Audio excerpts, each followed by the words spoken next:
Hey guys, this is Locke. This is my review on Aerith. Now, I apologize, this is not going to be like my typical review where I go in so much detail. I actually have a little bit of an eye injury, and it's hard for me to read some things, so I can't actually read off the War of the Visions calculator. But I had looked into Aerith quite a bit enough that I remember a lot about her, and I think I can still do the review. Maybe not for Barrett, because I don't remember enough about him. I also apologize that I won't really be able to read any of your comments for a bit because I can't read it very well. I'm having a bit of difficulty reading it right now. But anyway, Aerith. So I actually really liked her. The reason I remember a lot about her was because I was actually really looking forward to having her before the Final Fantasy VII event. It was when announced in global. Like when I knew of it in JP, I was like, wow, she seems really interesting. And the reason I think she was interesting is because she can do so many things with the sub jobs that she has. I think I can still kind of see. Yep, here are her sub jobs. So she has, her main job, Time Mage, and Rune Knight. So time mages, I think, are always, awesome. Actually, first of all, before I start, I should say that I think she is awesome for manual PvP. I think she's gonna suck in auto battles. Um, so I mean, I think most of the people that most of my viewers and just most people that play the game in general are actually looking for units that are good in auto, not manual battles. So I think for the majority of people, you probably will be struggling to find, to be able to use her very well. Typically, when a unit has a ton of skills that are not attacks, so a ton of like really good TP skills, that unit struggles in auto battles because you have to prioritize which one you're going to use. If you set all of them, then the AI will have a specific order that it uses it in, and that order is usually not what you want the unit to do in auto battles. In manual, I mean, if it has a ton of these TP skills, that's great because you can decide which skill you want to use according to the situation. But for auto, you can't do that. So the reasons why she's so good at manual, first of all, Time Mage, Quicken and Haste, those are awesome skills to have. So typically, you have so many units that you use just for Quicken and Haste, like Phoebe or Shell or Nivlu. But in addition to that, she has so many other supportive skills that make her very, very good. Maybe even worth the 90 cost, whereas Phoebe is 40 cost or Shell is 50 cost. She is 90, but she has like very nice heals. She has a AoE shield that she can apply to her allies and herself. This shield is only for magic damage though. Her heal also gives additional spirit for herself and her allies. So 15 spirit for herself and allies.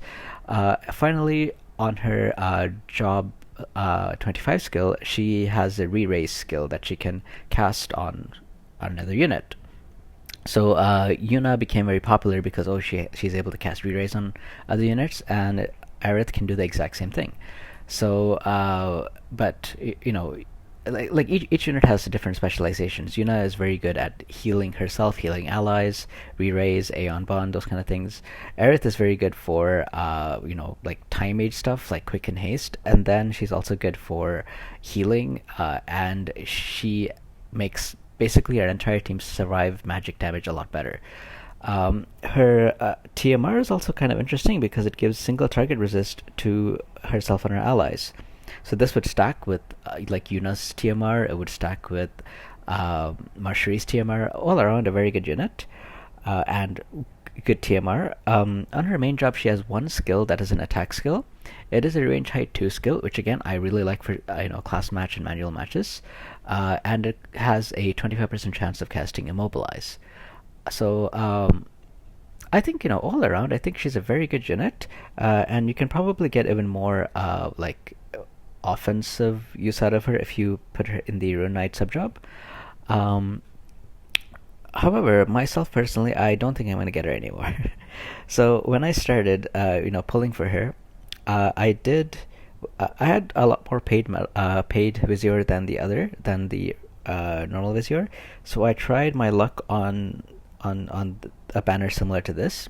So I did the 3 steps there. I did not get her. Then I really wanted Cloud's card, so I did the 5 steps on a banner similar to this one, but for Cloud's VC, and I did all 5 and I got the VC. So I had 800 coins, and then I did 6 more uh, of the 9-step pulls, and I still didn't get her. Now at this point, I said, I could probably maybe like even spend a little bit or just farm a lot over the next month and get to the 2,000 medals needed to pity her. But if I look at my stash of stuff, like I don't have, like, once I start getting soul medals for the other two units, every soul medal I buy now costs 10, right? Like, whereas if it's a brand new unit, I would only have to spend, like, I would only have to spend 250 of these medals to get 50 mind spheres.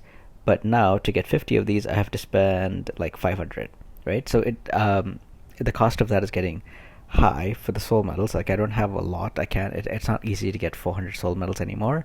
I only have so many soul stars as well.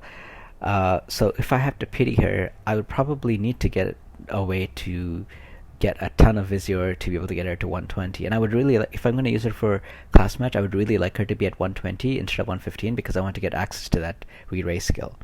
So looking at it, I said, I really like her, but I don't really want to spend so much money to get Visor to max her, to pull her and then to max her. I don't really want to do that, so I said, I guess Aerith is just not in the cards for me. However, just in case I happen to get her from something else, I have still been pulling on the guild banners just to keep getting her shards. I mean, that's 70 shards for free. Maybe I'll get her on the next time it reruns, and I will have a nice stack of Aerith shards ready to go, right? So I've been doing that, and I ended up using the soul medals to max out Cloud's VC. Sorry, not the soul medals. I ended up using these medals, the summon medals. Whatever I had, I ended up using it to max out the VC because I don't really want to get Aerith from pity. Maybe the rest of the stuff that I have, I will just get more of her shards. That's probably what I'll end up doing, unless for some reason I happen to keep pulling, or like there's some other banner that comes out next week that I pull a ton of these on and I get the 2,000 medals that I need, but I doubt it. So that's where I'm staying right now. But overall I find her to be very, very good for like live matches, like for manual PvP battles. Not so good for auto battles, simply because she has so many of these skills that it's going to be like, if you are going to use her for auto battles, you probably have to decide which skills to turn off. And those skills that you're turning off are probably very good skills that you are kind of forced to turn off to really get the best use out of her. Which is kind of like, it sucks. Like, you're turning off really good skills to get the best use out of her. It's like contradictory, but that's how the AI is set up. So that's what I find. I also heard feedback from JP as well that she is kind of underwhelming. Is the feedback that I've heard from people that play JP and told me about her. But I think they're also coming at it from a auto PvP perspective, not a manual PvP perspective. Anyway, that's my review on her. I hope you found this review useful. Again, I apologize that I probably won't be able to read your comments or respond to them for a while. But I hope you enjoyed this video, and I hope to see you in the next one. Take care, guys.